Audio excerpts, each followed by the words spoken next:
India ஒரு ஜனநாயக நாடு. இங்கே நடக்கிற ஒவ்வொரு செயல்பாடும் ஜனநாயக முறைப்படி தான் நடக்கணும்.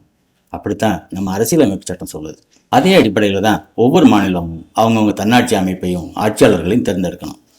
அப்படி தான் பண்ணிக்கிட்டு இருக்கோம்.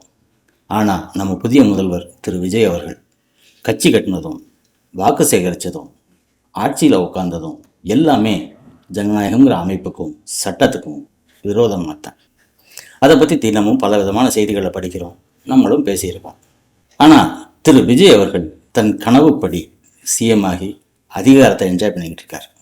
மற்றபடி அந்த நாற்காலியில் இருந்துக்கிட்டு அவர் என்ன பண்ணுறாருங்கிறத நாமளும் தினமும் பார்த்துக்கிட்டு தான் இருக்கோம். நம்ம பார்த்துக்கிட்டு இருக்கோம். அதை தவிர நம்மளால் வேறு ஒன்றும் பண்ண முடியாது. கேள்வி கூட கேட்க முடியாது. கேட்டாலும் பதில் கிடைக்காது. ஏன்னா அவர் மீடியாவை சந்திக்கிறதே இல்லை. ஆனால் அவர் இன்னமும் கடவுளாக நம்பிக்கிட்டு இருக்கிறார். அவரோட வெற்றிக்கு ரொம்ப முக்கிய காரணமான தான் ஏமாற்றப்பட்டுக்கிட்டு இருக்கோங்கிறது கூட தெரியாத அப்பாவி ரசிகர்கள் இன்னமும் இனிமேலும் தொடர்ந்து அவர் செய்கிற ஒவ்வொரு அபத்தத்தையும் சிலாகிச்சு பெருமையாக புலகாங்கிதத்தோட சோஷியல் மீடியாவில் ஃபயர்படுத்தான் போகிறாங்க. நம்ம போல் விமர்சனம் பண்ணுறவங்களையெல்லாம் இந்த ரூட் மீடியா தொடர்ந்து தாக்கத்தான் போகுது. இந்த அட்டகாசம் இன்னும் போக போக அதிகமாக தான் போகுமே தவிர குறையிறதுக்கு வாய்ப்பே இல்லை. அவர் தன்னோட அரசியல் பயணத்தில் எடுத்து வச்ச ஒவ்வொரு அடியுமே குறுக்கு பாதை தான், குற்றப்பாதை தான். அது பற்றி இனி பேச வேண்டியவங்க பாக்கி இல்லை. அந்த அளவுக்கு பத்திரிகையாளர்கள் எல்லாரும் பேசியாச்சு. இப்போது அவருடைய பதவியேற்புக்கு முந்தின நாட்களில் அவரை பற்றி வெளியான ரொம்ப முக்கியமான ஒரு பெரிய குற்றச்சாட்டு அவரை பற்றி தகவல் பரப்புறதுக்காக உருவாக்கப்பட்ட ரூட் மீடியாங்கிற நிறுவனம் நடத்தினது. இந்த ரூட் மீடியாவோட அமைப்பு செயல்பாடுகள் பற்றி நம்ம போன வீடியோவிலேயே போதுமான அளவுக்கு பார்த்துட்டோம். அடுத்து அது சம்மந்தமாக என்ன பண்ணலாம் அதை பற்றி பேசுகிறதுக்கு தான் இந்த வீடியோ. இது ஒரு சைபர் குற்றம், மாஸ் சோஷியல் கிரைம். இது மாதிரியான விஷயங்களில் கண்காணிக்க வேண்டியதும் குற்றவாளிகளை கைது பண்ணி கணக்குகளை முடக்க வேண்டியதும் அரசும் அரசு அதிகாரிகளும் காவல்துறை சிறப்பு பிரிவுகளும் தான்.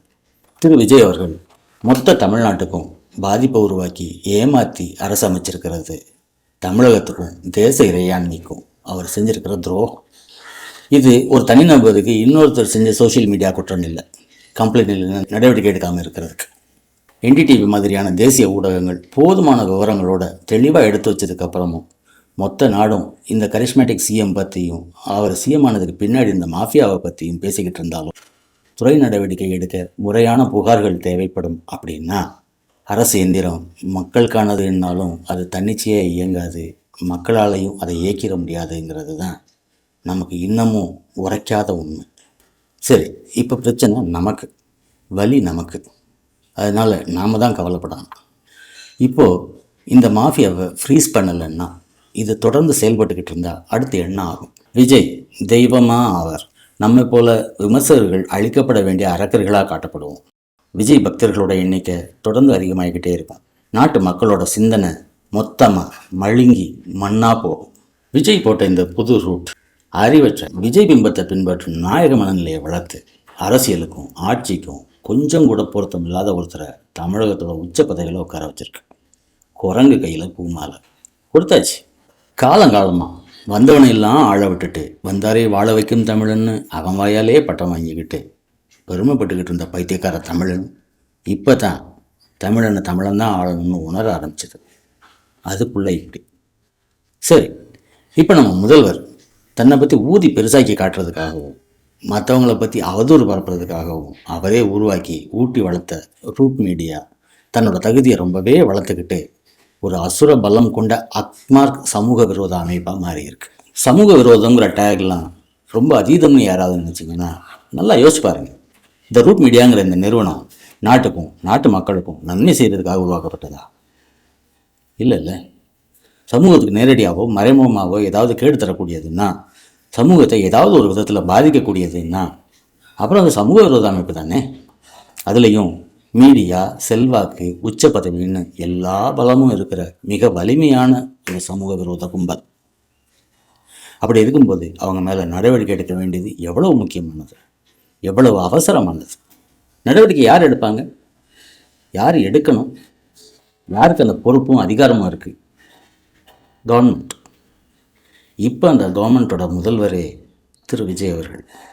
இந்த ரூட் மீடியாவோட உதவியால் தான் திரு விஜய் அவர்கள் இப்போ முதல்வராகி இருக்கார்.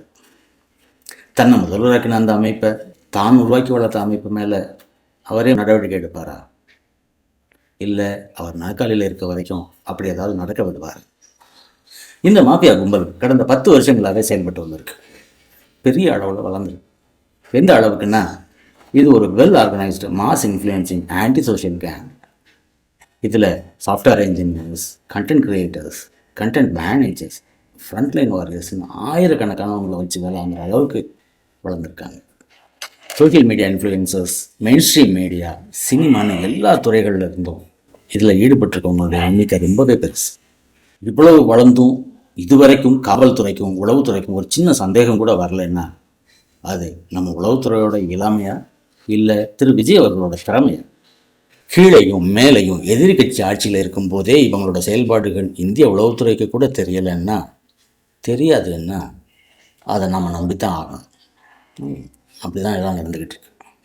இந்த நிலைமையில் ரூட் மாஃபியாவை என்ன பண்ணிட முடியும்? அதாவது திரு விஜய் அவர்கள் வளரலை, வளர்க்கப்பட்டிருக்கார். அதுக்கு பின்னாடி 1000 அரசியல் இருக்குது. அத்தனையும் நமக்காகத்தான், நமக்கு எதிராகத்தான்.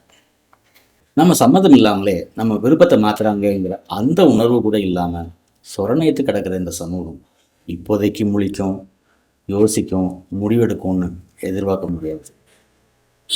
அவங்களுக்கும் சேர்த்து நாம தான் மேலே கட்டணும். அவங்களாம் முடிவாயிட்டா என்ன பண்ணி எந்த விதத்தில் இதிலேருந்து தப்பிக்கிறது? வாங்கப்பா. மாநில அரசு விஜய் கையில், விஜய் மோடிஜி மடியில், தேர்தல் ஆணையம் மோடிஜியோட விரல் அசைவும், சுப்ரீம் கோர்ட் கடுப்பில் இருந்தாலும் அதை பற்றி மோடிஜி கவலைப்படலை, கண்டுக்கிறதில்ல.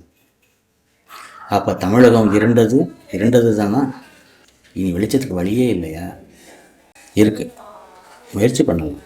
ஆனால் ரொம்ப சுற்று வழி, உடனே நடக்கிறதுக்கு இல்லை. முதல்ல செய்ய வேண்டியது சைபர் குற்றப்பிரிவில் புகார். இருக்கிற அரசு சூழ்நிலையில் சைபர் குற்றப்பிரிவில் நடவடிக்கை எடுப்பாங்களான்னு யோசிக்க வேண்டியதில்லை. நடவடிக்கையே இல்லைனாலும் கூட அதுதான் சட்டப்பூர்வமான முதல் அடி.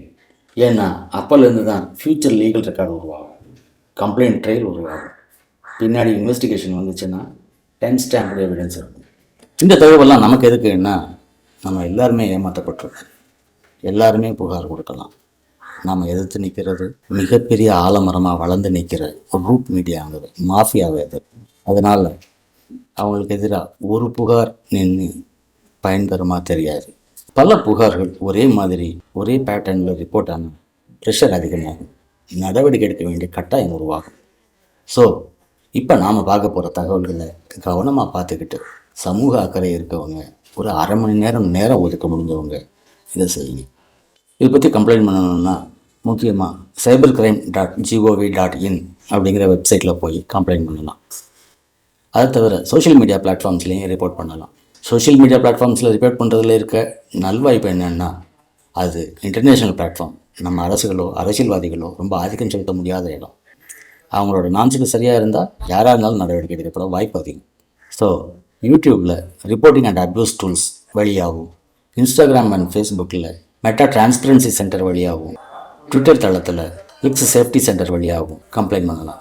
இந்த மாதிரி ரிப்போர்ட் பண்ணும்போது coordinated abuse, fake engagement, violent threats, spam networks, impersonation, manipulated activity மாதிரியான தலைப்புகளில் நீங்கள் எந்த வீடியோவுக்கு ரிப்போர்ட் பண்ணணுமோ அந்த வீடியோவுக்கு பொருத்தமான தலைப்பை குறிப்பிட்டு ரிப்போர்ட் பண்ணலாம்.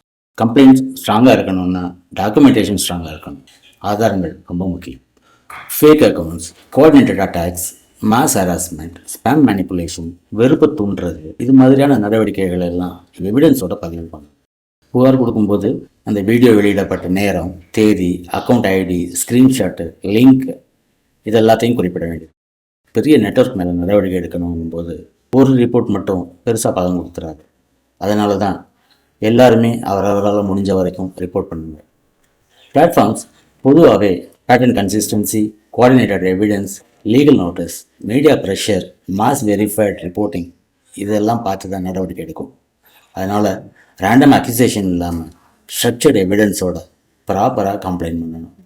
இது தவிர எந்தெந்த தளங்களில் எப்படி கம்ப்ளைண்ட் பண்ணணும்னு விவரமான ஒரு பதிவு தேவைப்படும்னா கமெண்ட்டில் சொல்லுங்கள். தேவையை பொறுத்து ப்ராப்பரான கம்ப்ளைண்ட் டிராஃப்ட் ஃபைலோட சேர்த்து அடுத்த ஒரு காணொளி வெளியிடுவோம். ஏன்னா இந்த காணொளியின் பயன் வெறுமனே கருத்தை கடத்துறது இல்லை, செயல்படுத்துறது.